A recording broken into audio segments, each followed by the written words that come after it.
All right, folks, right back again, just like I left something. What in the world going on here? I asked these guys to help me put Sauron together. Man, this probably about to be the last time. What is Training X-Men Deadpool doing, dog? Come on, dog. Yo, is Deadpool and Chill teabagging Sauron, dude? Come on, dog. Oh man, this is all messed up. Hey, look, look, guys. I got it from here. I'll take it from here. Appreciate it. All right. Now the day out the way, let's put this Build-A-Figure together, Sauron. All right, so this is the torso piece here, and I'll put his right leg on first. Let's see here, and that goes on pretty good. No snap or nothing like that, just goes on. So yeah, and it's on pretty tight, I think. Let me see, let's give it a couple of wiggles here just to be sure. All right, I don't see no gappage. So that's on, and let's put this one on. This is his left. All right. Again, no snapping with the legs. You just gotta kind of look to see if you got it in there. I like to be extra sure that I got it in there, so I like to wiggle it in there. All right, so that seems to be on there pretty good, and that's how he's looking with just his legs on. So let's get the arms. Get the arms here. Put the arms in here. Make sure they get in there nice and tight there. All right. All right, he's already looking like a monster. Yeah. All right. So that's his right arm, our left. Put that one on, and usually I snap the head on last, but since the head already comes attached to the body, I can't do that in this situation. But let's put this right arm, his left. Let's see if we get this bad boy in here. Okay, that didn't go in right. All right, now it is in there right. You don't get much of a snap. I did get a little one just then, but not much of a snap. So, okay. All right, so he's looking pretty decent so far. And then lastly, we'll do the tail. Turn him around. You got this tail that ports in right there. So put him in here like this. Here. Oh, that didn't go in there the way I want it. All right, let's try it like this. Okay, that's more difficult than advertised. Let's give a couple of wiggles, jiggles, and turns. All right, now that tail's in there. Okay, it's not bad. All right, yeah. Let's take a look at him. Let's take a look at the old fella. Let's see. Okay, yeah. I can dig it. Yeah, I can dig it. I can definitely dig it. So let's raise the camera up some. Yeah. He looking pretty decent. I mean, first thoughts of him, he's a beast. His wingspan is humongous. that is a wide wingspan. So Sauron, his name actually is Carl Lycos, right? And when he was young, him and his father was on an exploration trip, traveling to Tierra del Fuego, and I think that's near the Arctic Circle. And when they reached basically the savage land, him and his father came across a cave full of pterodons, and Carl ended up getting bit by a pterodon. So he didn't gain powers immediately right away when he got bit by that pterodon, but later he did. And I believe Sauron kidnapped Havoc, and one of his powers, when he kidnapped Havoc, he absorbed his powers. One of his powers is to absorb people's energy, right? So when he absorbed Havoc's energy / Cyclops' brother, then that's when he came into full fruition with, you know, who he was and things of that nature. And then he became a pretty much a enemy of the X-Men. So, but he wouldn't stay in this form. He didn't actually stay in this form that he's in now, this pterodactyl form, until he absorbed, who was it? I believe it was, yeah, Storm. When he absorbed Storm's energy, that's when he actually stayed in this form that we see here, this pterodactyl-like form.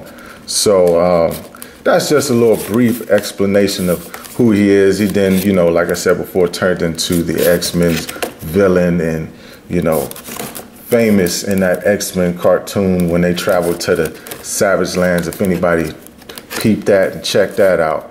But looking at this guy and just going over some things with y'all about him, I'm digging it. I mean, I just can't see how he cannot be Build-A-Figure of the Year. Like, this guy, I'm just looking at this guy. This guy is yeah, I can definitely dig it. This is nice. Okay, let's go over some articulation so y'all can get a better understanding of how he moves and such. So his head can look down this far, right?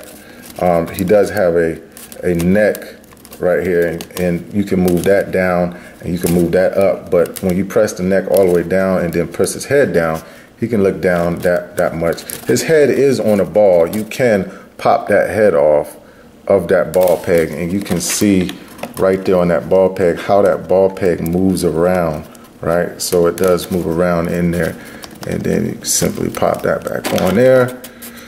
So head has a nice range, you know, will come in handy when you want to, if you want to hang him and put him in a flying pose or whatever like that. So he will hold that nice flying pose just like that there. And his jaw is articulated. I wish they would have gave us an articulated jaw with Lizard and the Build-A-Figure, the McGorgon Build-A-Figure Venom. It would have been nice to have an articulated jaw with those two Build-A-Figures. That would have been nice, but this is nice as well. And I like the paint that they gave in the detail. That tongue looks wet. The roof of his mouth is painted. The teeth is in a nice detail as well. I mean, it's just done nice. This is dope. Okay, so his arms can come up, right? Right at that shoulder, his arms can come up that far there, and that is at 90. And you can rotate this arm or this shoulder all the way around. He has single jointed elbows, which most Build-A-Figures do have single jointed elbows, so that's not a real issue. But you can get a nice bend, and he can, you know, basically if you turn his head, he can, you know, touch his face. You put his elbow or touch his head, so that's decent enough. You know what I mean? And he does have a bicep swivel right there, the upper bicep swivel. He does have a hinge right here in his hand, and that hand does swivel around. And torso, that torso is very, very loose, right? But at the same time, it's not so loose where he can't hold a position that you put him in. So that's good, but he does have a good torso movement right there. Also his legs, he can kick up. Let's get his wing out the way. It can kick up about that far there, and kick back. Real good amount there. The splits can come all the way out to the side when you hit him with that split there. And then he does have double jointed knees right there, does have a smooth ankle rocker, and he can hinge not really too far up, but he can hinge far down like that toe point there. And coming around to the back, he does have a articulated tail. Now you do see that gap there at the top when you put that tail to the bottom. Same thing when you raise it up top, you can see the gap there at the bottom. But still, this is, you know, you can find like a neutral spot and put it in where you're not seeing that gappage there in the back. So that's looking really good there. And yeah, this one is definitely a really high contender as Build-A-Figure of the Year, in my personal opinion. Like I always tell you, collecting is definitely opinionated. So this is definitely my opinion. So as we come to the wings, now his wings do articulate, and you can move them and take them off, and it just simply attaches right there at that hinge.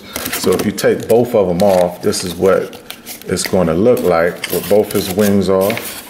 So he has, you know, basically half of his wings there.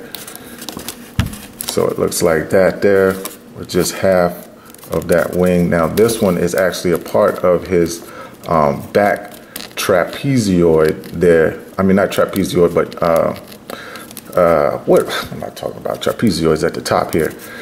It's at the back of his tricep, so that stays glued there, and this one hinges up and down as you hinge that elbow. That comes back and forth.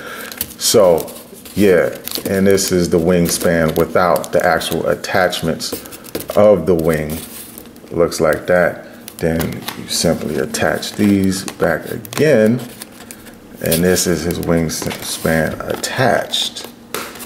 So next we will actually measure this wingspan of old Sauron and see how far it is spread just from tip to tip. Okay, so from tip to tip, his wingspan is at 17 inches. 17-inch wingspan. Let me get it one more time just to be sure. One more time. Let's see, because I think that spread it out a little bit further. So yeah, almost 17 and a half tip to tip. But definitely dope. Okay, so now we're going to get into some comparisons and compare him to the size of some more Build-A-Figures. Hold up, before we do that, his height, let's stand him up straight and tall here. Straight and tall. Put the feet together there. Just like this. Let's put these wings back. Stood up. As tall as we can get them. Let's see. Bam. So the height of old Sauron, his head straight, is, we're looking at about 8 inches, maybe 8 1/8 inches tall. Yep. Yeah. Let's check him out, see how he looks with some other Build-A-Figures. Okay, now here's how he's looking next to Monster Venom, right? So he does and is a little bit taller than Monster Venom. Not by a lot, but man, probably about a head's length. His head length taller than Monster Venom. So yeah, that's the situation we got going on there. Since Monster Venom got his mouth open, I decided to crack Sauron's open a little bit.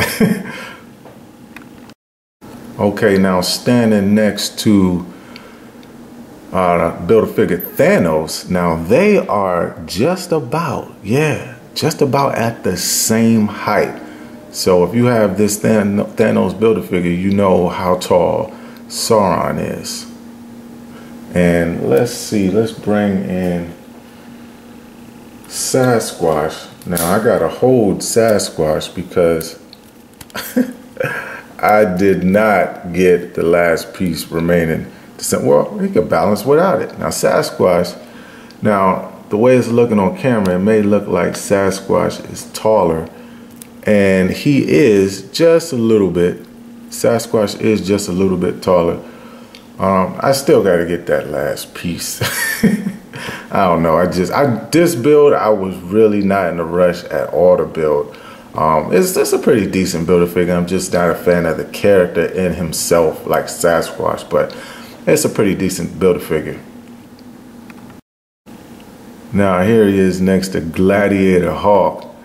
Gladiator Hawk is a beast, and of course his girth is, you know, wider than Sasquatch. Sasquatch is, you know, slender. I mean, not Sasquatch, Sauron. He's wider than Sauron. Sauron is a slender type Build-A-Figure, but height-wise, Hawk got him maybe a couple of centimeters in height. The angle that my camera's at, it may look like that Hawk is probably a lot more bigger than or taller than Sauron than what he really is, but he's not. Same with Juggernaut. This Juggernaut, this Juggernaut, he's probably the girthiest Build-A-Figure that we've gotten ever from Hasbro. You know, Hasbro Marvel Legends, that is. Of course, Toy Biz, they brought out the tall ones, the girthy ones, but this Juggernaut here, yeah, most definitely. And Juggernaut does edge him out in height. All right, now here he is standing next to Onslaught. Yeah, Onslaught is definitely just centimeters taller than Sauron here. But yep, that is the size comparisons for the Build-A-Figure, so you get a better range of height, width, so on and so forth in your mind of how tall this Sauron Build-A-Figure is. All right, that's going to do it here, folks. Here is the whole wave in entirety. From the back, we got Bishop. Right here in the front left, Deadpool and Chill. We got Headpool with Lady Deadpool. And we got Laura, Wolverine. Then you got Omega Red right here choking out both of these Deadpools because they play too much. Then we got training X-Men Deadpool. X-Man in training. And then also that came with the X-Man in training, we have the Madcap head, and I have him on the eel's body with Prowler's cape right there. So that's how I'm display my Madcap head until Hasbro actually give me a Madcap body. And then of course we have none other than the man of the hour, Sauron, in all of his glory. This right here, folks, and I'm not just saying that because I just put them together. Already had an inkling in my mind that this figure right here was probably going to be the top Build-A-Figure of the year. I still have a couple of more Build-A-Figures to put together to make my final decision, but definitely in December when I do my Build-A-Figure review of the year and find out and have them all in front of me, I'm definitely going to sit down and nail down a decision. This wave is pretty solid, folks. If you don't have this wave and you say to yourself, I just got too many Deadpools, well, at least try to search out the pieces that come with the Deadpools that you don't want online. Try to search those out and get those pieces. Get this Build-A-Figure built because it's a good one. It really is. Hasbro outdone themselves with this Build-A-Figure, and I'm happy with it. Like I always say, collecting is very opinionated. I may love this Build-A-Figure. The next man may hate this Build-A-Figure, or the next lady. But I'm telling you, from my perspective, this Build-A-Figure is dope. All right? I hope y'all have fun. I hope I made this informative. I hope it was a little bit entertaining. It's your boy, Plastic Addict. Collect what you love what you collect. I see you next time. Be patient with yourself. Be patient with your hunts. And if you're patient enough, even an egg can and will grow legs. Plastic Addict.